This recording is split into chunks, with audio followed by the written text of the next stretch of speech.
We'd like to mark this with having a special speaker come and speak to you. And this evening we have someone who not too long ago was sitting right where you're sitting in his cap and gown and his royal blue. So tonight I hope you'll please welcome our speaker, one of our PCI alumnus, Mr. Charles Fry. Mr. Fry graduated as a psychiatric assistant from PCI in 2002. He successfully began his career in the mental health field as a technical supervisor and residential counselor with the American Indian Center, located in Euless, immediately following his externship there. While employed full-time, Charles made a decision to further his education by re-enrolling at PCI to receive his credentials as a licensed chemical dependency counselor, which would only enhance his career to aid others in their struggles to overcome addiction. He completed his LCDC intern status in 2003.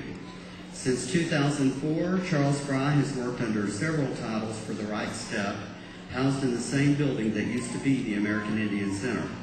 Charles has served as a technical supervisor, adult counselor, admissions counselor, halfway house counselor, intensive outpatient coordinator, and currently adolescent counselor. You can see he's been busy. Okay. The Right Step is a wonderfully successful organization that helps adolescents and adults overcome addiction, rebuild their lives, and gives hope to those coming out of darkness of addiction. The entire staff is honored to have, as your speaker, one of you, a great graduate, Mr. Charles Fry. Let's give him a big PCI welcome.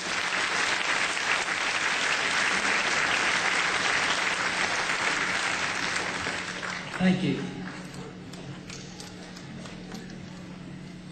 First, I'd like to say this is awesome to see how many graduates and families are here. Considering whenever I graduated, we did it in an auditorium at the campus there off Mockingbird Lane. So to see this grow so much is something that I feel honored to be a part of. So, I want to begin by saying welcome graduates and family members. I know that all of you are anxious to get up here on this stage and celebrate your big night, so I'll try not to take up too much of your time. I'd like to start off by thanking the staff of PCI for allowing me to speak here to all of you tonight. I do believe that if it wasn't for them, I would not be doing a job that I absolutely love. I do believe, I'm not sure that I could be where I am today if it wasn't for the education and training that they provided me. When I was asked to come to speak to all of you tonight, I wasn't sure exactly what I was going to be talking to you about, so I decided I'd tell you a story. This story is about my beginning in the field and where I am now because of what PCI has provided me. As all of you heard a few moments ago, during the introduction, I attended PCI and I started there in 2001. At that time, I was doing a lot of manual labor kind of work. My son was just born. And I was sitting there at home one night asking myself where my life was going. And the only answer I could come up with was, I don't know.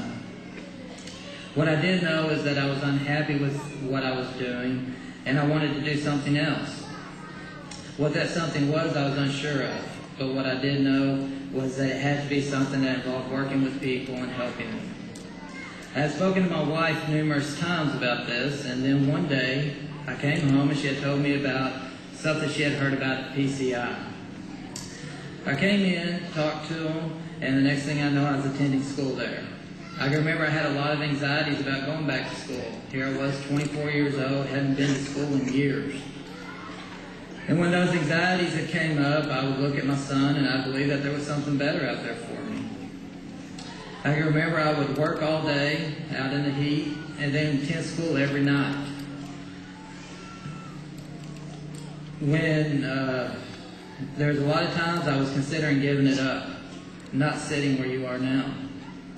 But with the support of my family and the PCI staff, I stayed in school and saw it to the end. As I was coming into my last month of school, I had not found a job yet. I was becoming discouraged because no one was willing to take a chance on me. You see, prior to PCI, I had received a couple of DWIs. And at that point in my life, I was applying to a lot of positions, a lot of places. And nobody was willing to take that risk, even though I had been sober for 2 years at this point. Then my last week of school, with the help of my instructor, I found a place that was willing to take a chance on me. This place was called the American Indian Center. It was a place that helped Native Americans, people coming out of prison that had issues with drug and alcohol treatment. I started there in February 2002.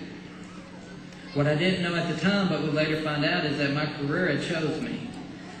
I found that since I was sober, I could understand and relate to the people I was working with. And as you heard a moment ago, I held many titles there. It was very challenging, very demanding. I was a tech supervisor, and then after attending PCI a second time, I was able to start my counselor's internship there. I strongly believe that the only way I got through those trying times was because I found my place and I knew that this is what I was supposed to be doing. Then one day I come into work and they told me that they're closing the business down.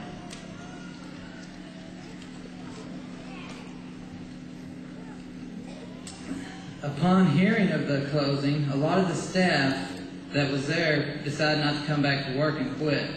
However, I stayed there and continued helping the clients with their transition. I could not leave them in their greatest time of need. I can remember walking that last client out the door and thinking to myself, what am I going to do now? So I got out looking for jobs again, and again, no one was willing to take a chance on me. But I still had the support of my family and the PCI staff, who were again very instrumental in helping me find my next job opportunity.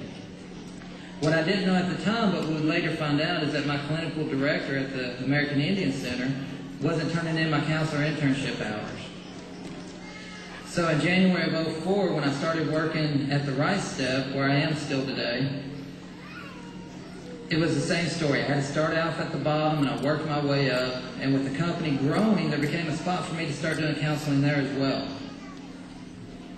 The irony is that with the company growing, they needed a bigger facility. So after working there for almost a year, they moved into the exact same building where the American Indian Center was. I guess I was somewhat destined to work in that facility. I had mentioned earlier about my hours not getting turned in. Well, what ended up happening is I had to start all back over. All those hours I had earned toward my LCDC, I had to start over with whenever I went to work at the Right Step. I was given opportunities that I do not believe I would have gotten anywhere else. And you heard all the many, many titles I have held there at the Right Step. I have counseled just about every level of care possible. I am currently an adolescent counselor, and I love it. They are challenging, but there is no prouder moment than seeing a young person completely change their lives, regardless of what they have been through or regardless of what they are going home to. Nowadays at the Right Step, I'm considered a senior staff member. I have now been there for almost 4 years and feel like I have found my home. Over the years, when I have questioned whether or not I made the right choice about my profession or whether or not I am doing any good, I usually receive a phone call, a graduation invitation, or something from a former client telling me of their success and how I was a part of it. So with that being said, when the time comes and you question whether or not you're doing any good or if you chose the right career, then I believe the answer is more than likely you have made the right choice. As I begin to wrap up this evening, I want to share that through the story you just heard, there was a lot of trying times. And a lot of times that I just wanted to throw my hands up in the air and give up. But the things that helped me get through those trying times and persevere were the relationships that I developed both personally and professionally. Remembering that this profession chose me to help these people.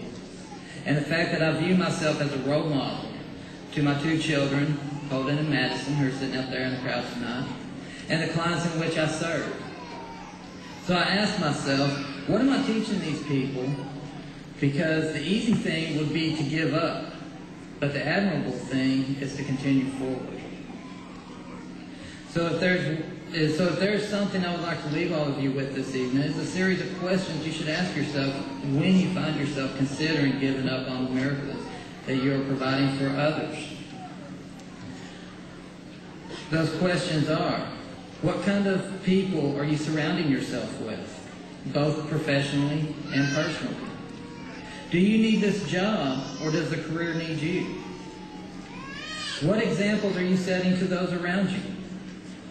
I strongly believe that none of you just happened to stumble into the decision of coming to school here and starting a career in this field. Instead, I believe that this profession has chosen you because it needs you. It needs your help, and it needs you to help those people that are out there waiting for you, to touch their lives and to change their lives. Thank you, everyone, and congratulations on your accomplishment. Best of luck in the careers you have chosen, or should I say the careers that have chosen you. And remember, don't wait for the miracle to happen. Be the miracle for someone else. Best of luck.